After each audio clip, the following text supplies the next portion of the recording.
more clarity on Ox, Sia, Eben, and any of the others? Yeah.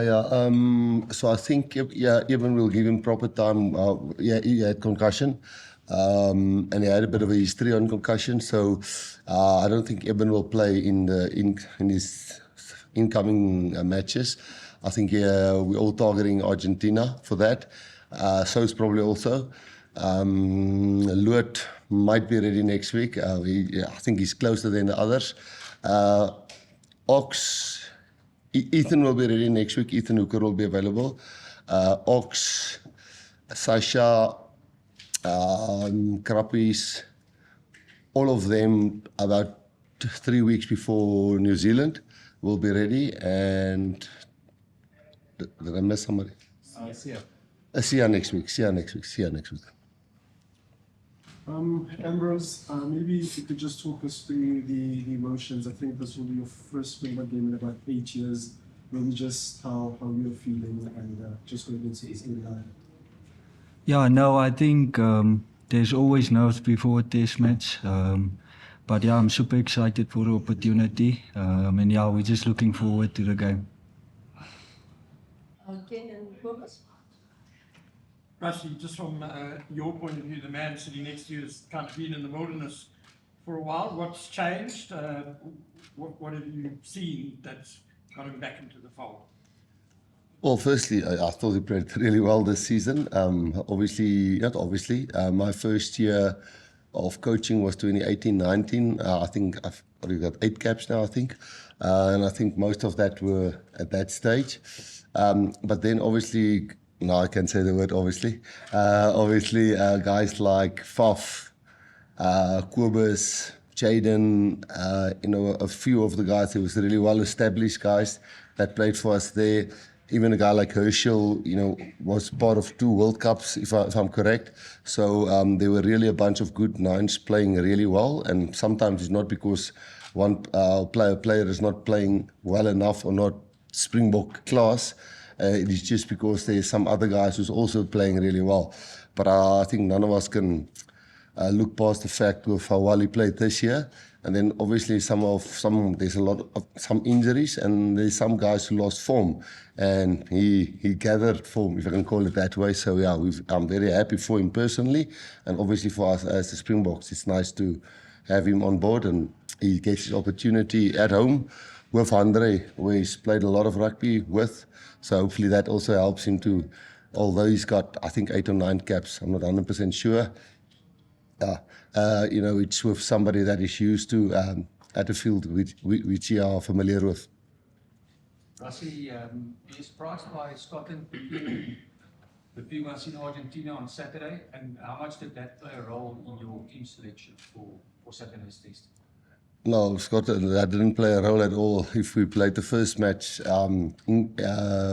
Italy, and the second match, England, this team was not picked for specific reasons surrounding Scotland. It was for us to make sure that when we go into the World Cup next year, we know who can do what, when, and how, and under pressure and not under pressure. So some combinations were more picked with that in mind.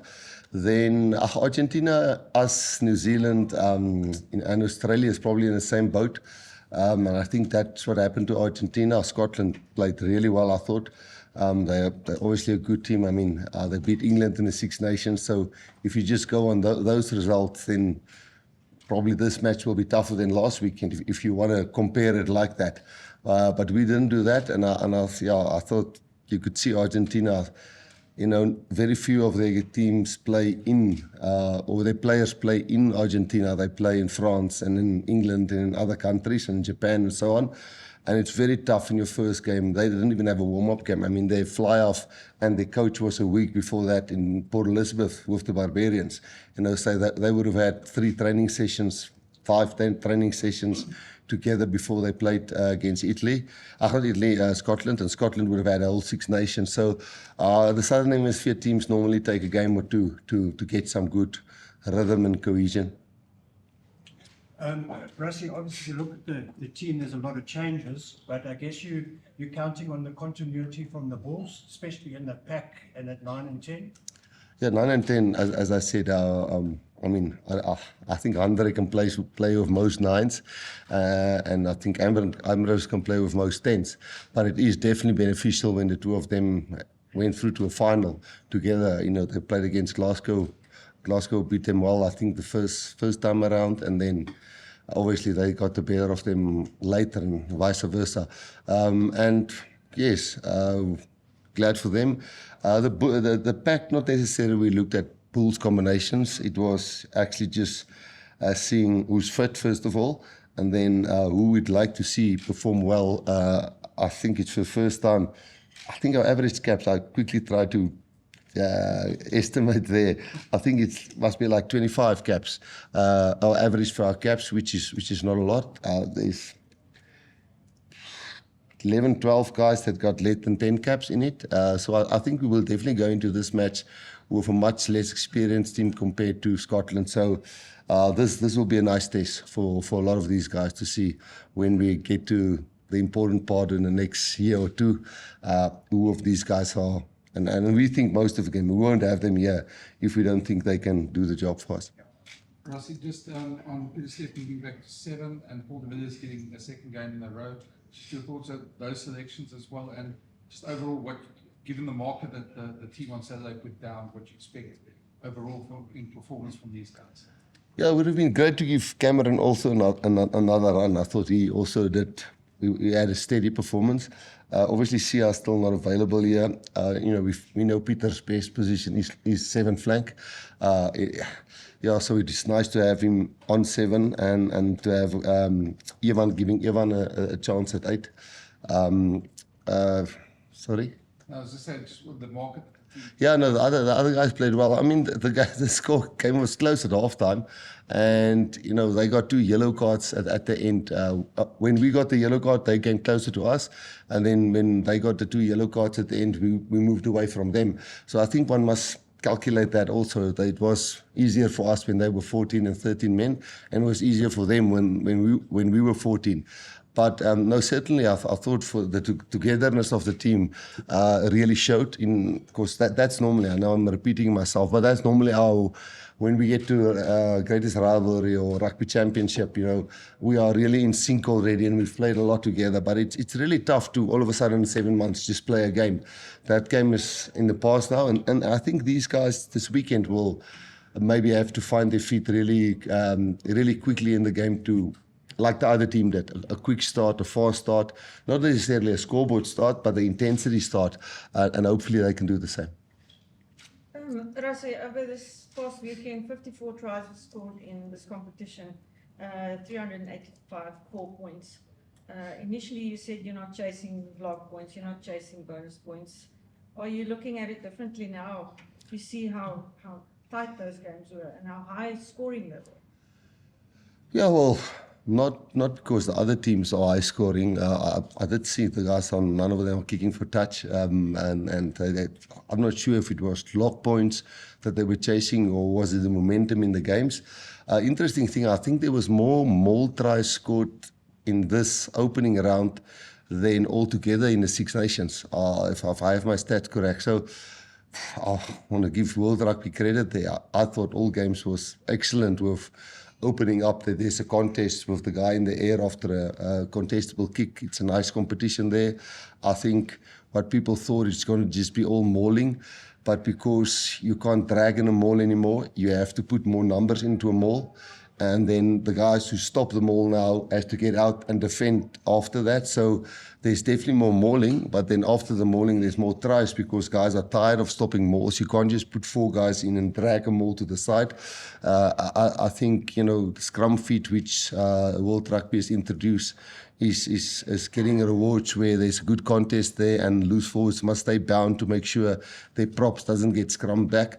So I think the product World Rugby is putting out by the law changes or the law adjustments or interpretations that they put out there, I think that played a big role. I think it was beautiful rugby in most of the games this weekend.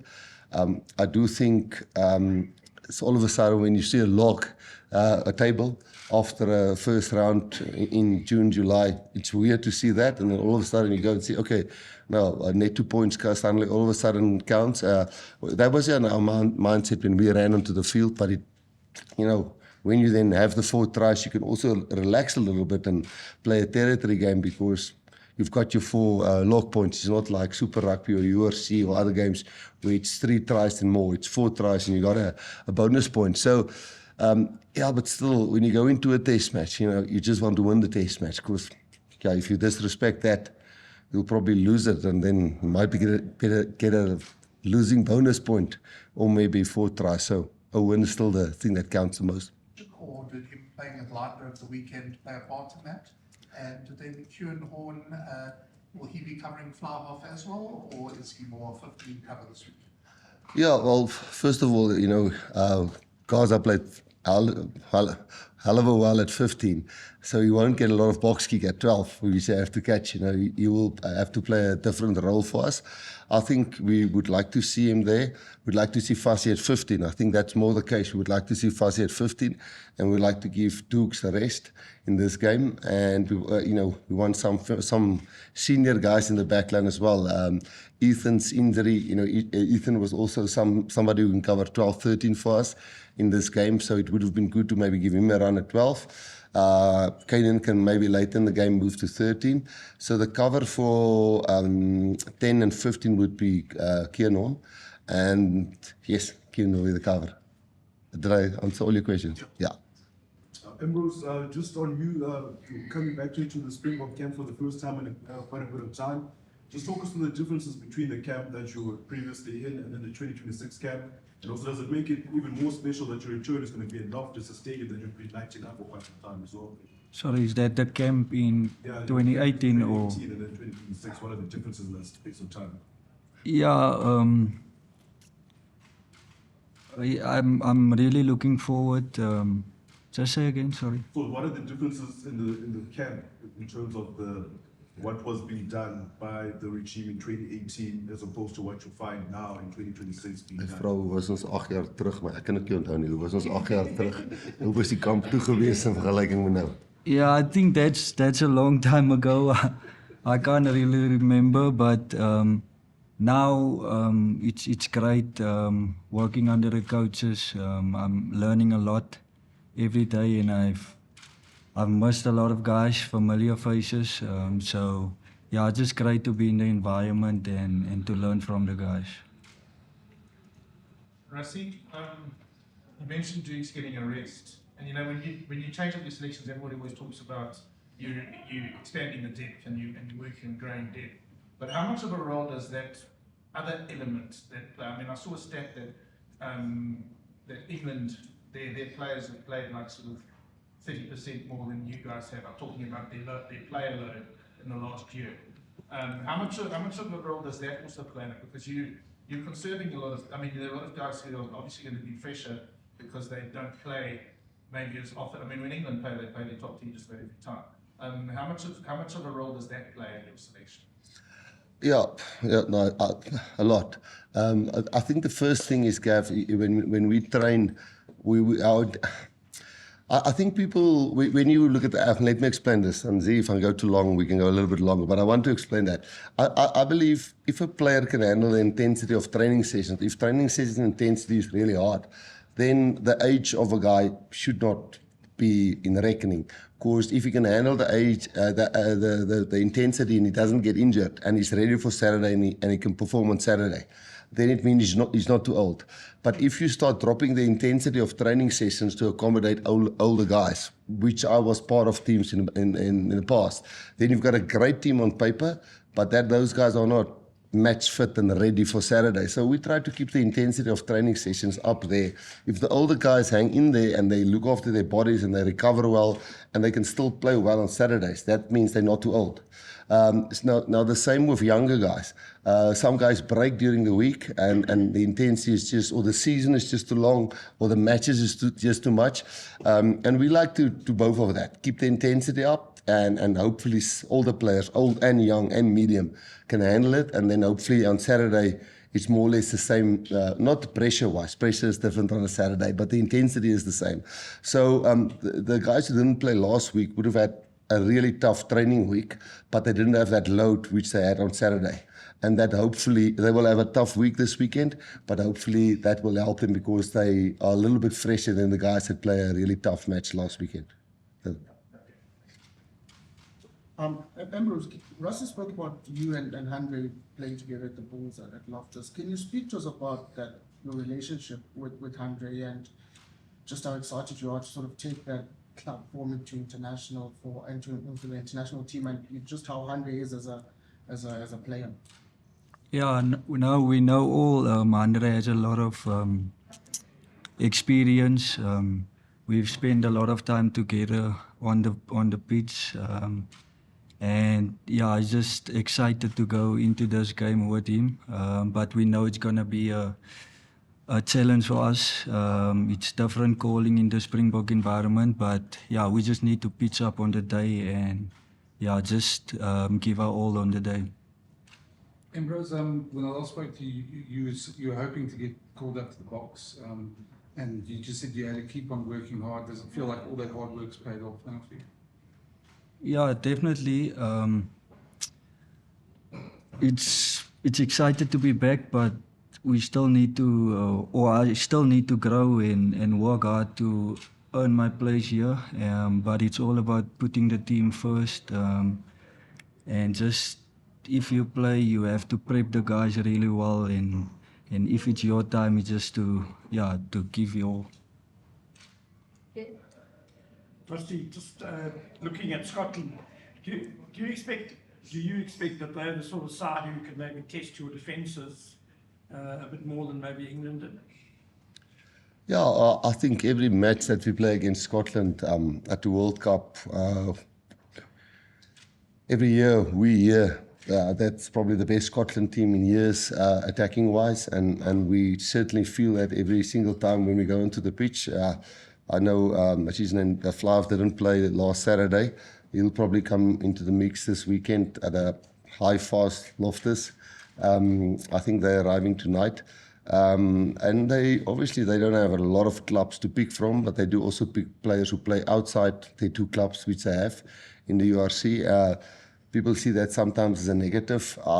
We sometimes believe that can maybe player depth, it's not that great. I'm not talking about they don't have great players. I'm talking about maybe they don't have 14 teams which we pick from, or 29 teams that we pick from. But that, on the other hand, the positive is the synergy. You know, it's two clubs that the players come from, and 1 or 2 or 3 foreigners from abroad, outside of Scotland. So yes, I think the big thing is their cohesion and how they always train together and play together and know each other really well, and that always makes them a very difficult team to defend. Rusty, just to let on Kevin's question, you do have players who come from Japan, and therefore they don't play as much rugby as compared to the ones based in Europe and based in South Africa. But do you sometimes look at the injury layoffs as blessing in disguise in terms of players getting rest? When you look at how compact and contracted is the G6 season? Yeah, I did a study with, a guy did a study for us on guys who, let's say, he played 6 years and he was 4 injured. I asked him, is it like a car that stands in a garage? And it means, you know, it's a 1976 model, but for 5 years he stood in the garage. How much of an impact did that have on his prolonging his career? I mean, there's guys like Ergie Snyman, Lodi Jager. Their age is maybe 31. I think Ergie and Lodi is older, but the 5 or 6 years that they missed of rugby, how much older does the body get? And how much is the body actually get saved, or is it saved? Rested through those years. And yeah, the results were interesting. It varies from position to position, backline, flank, prop. So yes, definitely the wear and tear of players playing week in and week out is definitely tough then in going to a full-on test match season.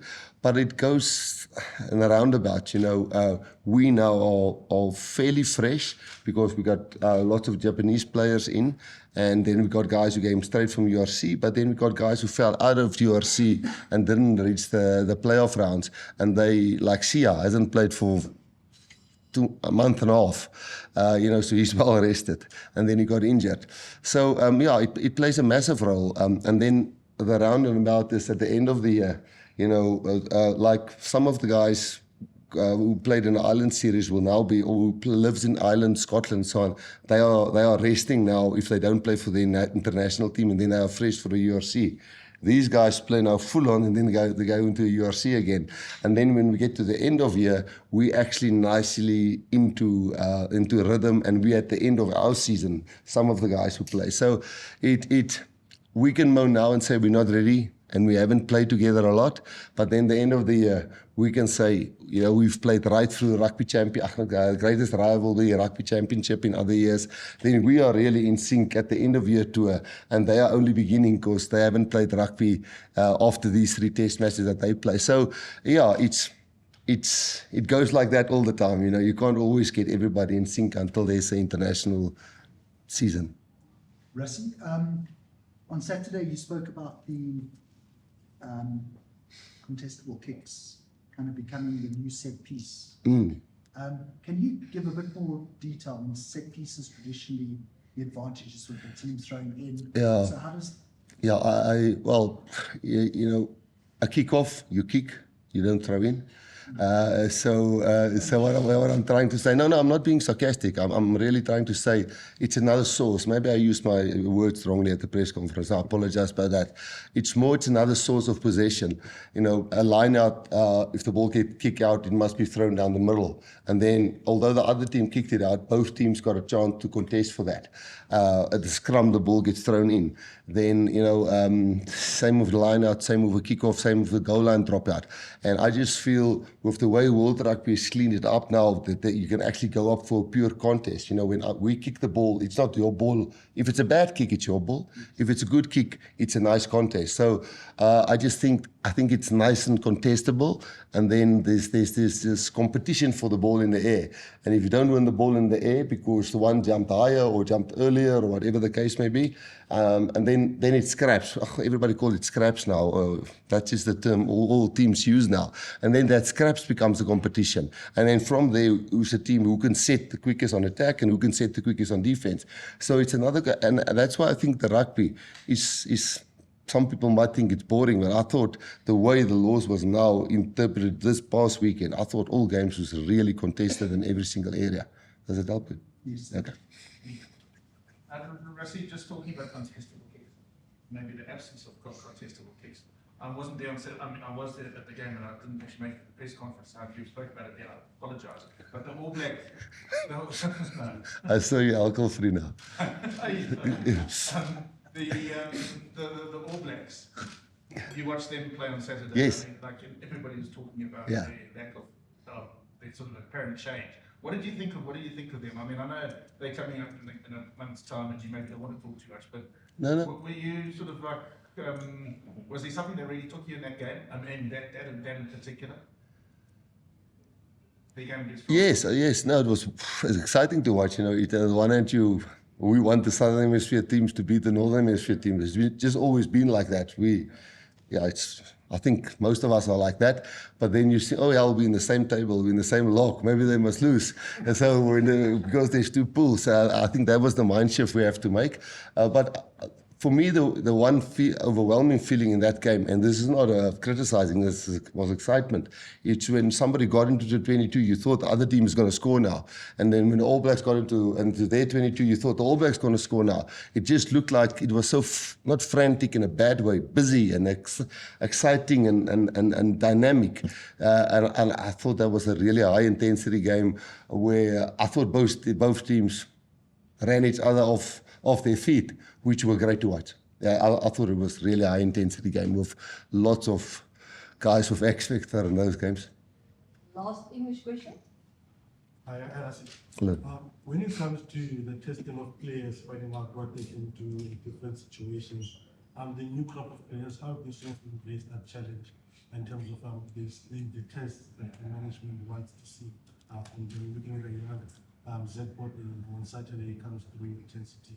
And this is like the warrior challenge. How do the rest of the younger crop of players embrace those Springbok tests? How are those players doing? So how sort of embrace that? Oh, how do they embrace it? Sorry, I didn't embrace. No, well, hopefully the nice thing is, we always try to compare it with when you were 18, you went to the military. And then why is that so intimidating and how do you find your feet? And it shouldn't be like that in the Springbok team. You know, when we were there was a senior and a junior group and you were having to earn the respect of the seniors. I think that's changed a little bit where you earn your respect on how you play rugby. And I think if you embrace that and you embrace that, but hey, this is a nice chance. I've always dreamed about this. You know, there's a lot of guys who got 1, 2, 3 caps. And you're nervous in your first cap and your second cap. And then somewhere you have to be calming down and just start enjoying because that's what you dream of normally. And we would like them to quickly as possible get into that mindset of, I'm here now, I understand what the guys are saying, I know the guy next to me, you know, when I played the first time with Jannie du Plessis, he said for me, Oom, he called me Oom the whole time during the week, Uncle, Oom. And I said to him, shit, stop calling me Oom and start concentrating how you're going to play on Saturday. So, yeah, then hopefully the environment which all coaches around the world try to do, and we also try to do, is, listen, you're here now, you're here because you are Ambrose Papier, he's not young anymore, but if you're younger like Zach coming in there, you're Zach, and this is how the game plan works, and now, apart from a game plan, you must bring Zach to the party, you know, otherwise we can just pick the strongest and most muscled guy, and everybody can be player X. You know, we want them to be Zach Porter, and to be Ambrose, and to be whoever, and hopefully within a plan we can create that, and yeah, and then the guy must try and deliver within himself. As ons het maar die seisoen gesien die drie wat Ambrose met sy X-faktor vir die Bulls in die UFC gedruk het. Gegee hoe die Springbok ook deesdae wil speel op van sien hoe skerp grond Saterdag op die aanval was. Moet jy opgewonde wees om te sien wat Ambrose span kan doen. Ja, verseker. It's like ek weet as 'n mens by hierdie span aankom dan is daar obviously 'n bietjie ander taktiese goeie wat 'n mens moet kan regkry ook. Die defense is vital, jou accuracy van jou skoppe is vital, maar as hy was sal ek ongelooflik opgewonde wees van ons is. En hopelik open die game op dat daar daai geleenthede vir hom is, maar in 'n toets gewoonlik moet 'n mens maar 'n bietjie afbreek tot daai kanse kom. Selfs met hulle skram af, hy's ook maar hy snipey, ons het Grant op die bank ook, so hopelik kan hulle albei as die geleenthede kom en is dit vroeg in die game is of laat in die game is, dis wat ons wil hê. Hy moet doen as hy geleenthede daar is, en obviously as dit nie daar is, dan moet hy help om hulle af te breek tot dit daar is, en hulle sal presies dieselfde plan hê. Rassie, dieselfde vraag wat ek altyd vra, jou spankeuses en dan die rol wat beserings gespeel het, wat se uitdaging is, en wie spesifiek op die spankeuses, van net die rol wat beserings speel en hoe jy by die span uitgekom het. En dan vir Ambrose, ek dink in 2018, die eerste wedstryd wat jy begin het, was ek saam met Andrei teen Skotland. Tel vir ons van Andrei, en moeilik is om saam met hom te speel, en dan hoe jy voel, jy wil nou vorentoe gaan, wil jy jou plek behou in die span en wat kun jy doen met die plek behou in die span? Ja, ek sê antwoord. Okay, nee, hoe ons die span gekies het is maar meer op 'n rotasiebasis wat ons maar besluit het in die begin van die jaar is nie maklike besluite om te neem nie, want ou wil altyd wen en nou, soos ek maar altyd sê, as ou momentum verloor, dan verloor jy vertroue of belief, weet in jouself, en dis moeilik as jy op 'n verloor run gaan, en is ook dan self moeilik om jouself te back om changes te maak. So, ons sê maar altyd, hulle het al laasweek geweet, hulle gaan min of meer speel hierdie game, as dit goed gaan Saterdag, as dit Saterdag sleg gegaan, en dan sal ou 10-1 bietjie terughou het, en meer konservatief gekies het, en so wen help daarom dat hy ou bietjie kan roteer, dis 'n groot faktor. En dan beserings, nee, ek soos ek laasweek gesê het, baie keer is daar 'n blessing in disguise in dit, en dis nie omdat dit 'n cliché is wat ek dit sê nie, is maar, jy weet, as Siani onttrek het, hy sou Paul nie 'n kans gekry het nie, Siani nog hierdie week beseer was, hy sou Paul nie nou sy tweede game gespeel het nie, jy weet, so Cameron sou ook dalk nie gespeel het, as Piet in die slot toe moes gaan nie, en so, obviously ou soos Jasper speel nie hierdie week, nie oor hy swak gespeel het laasweekie, oor ons vir Evan 'n kans wil gee teen 'n sterker span. Ek dink die ander spanne wat Evan gespeel het, hy het al 8 toetse of 9 toetse ook self, so ou wil nou begin, ons glo maar, reg of verkeerlik, so 'n jaar en 'n half uit van die Wêreldbeker moet jy nou begin regtig weet wie gaan jy speel in die Wêreldbeker en alhoewel ons in 'n kompetisie speel nou wat vir ons baie belangrik ook is om die kompetisie te probeer wen, moet ons ook sien waar is party ouens nou en ja, so beserings, obviously party ouens is beskikbaar nie. Rotasie en dan omdat ons laasweek gewen het, voel 'n ou kan nou 'n bietjie bou daarop. Ons hoef nie nou weer sit om 'n rad terug en hou maar die balk van daai span en maak net 1 of 2 veranderinge nie. Ons het laas jaar ook maar so gegaan. Soos ons gewen het, dan was die volgende week verander. As 'n ou verloor dan hou jy maar bietjie terug en dis glad nie 'n handleiding oor ons nie Skotland. Wel Skotland het Engeland gewen in die 6 nasies en bole geëindig. So as jy net na stats wil kyk, behoort Skotland 'n tougher game te wees as Engeland. En ek sê nie dit gaan so wees, ek sê maar net as ou volgens statistieke gaan. So die ouens wat ons hierdie week gekies het, glo ons voluit in, want ons gaan ons nou nie 'n span kies as ons dink ons staan nie 'n kansie. Reg. Ja, ek dink my eerste game in 2018 teen Skotland, ja, dit was my eerste start gewees. En ja, ek dink ons het daai game ook gewen. So ons weet dit gaan 'n groot uitdaging wees teen hulle. Hulle is 'n goeie span en hulle dink hulle kan hulle koppe hoog hou met wat hulle gedoen het die naweek teen Argentinië. Maar ja, om Sampola te speel teen hulle is 'n groot voorreg en ook ek ken hom baie goed by die balle. Ons kommunikasie op die veld ken ons mekaar baie goed. So ja, ek sien uit na die game. Dit gaan 'n great game wees en ja,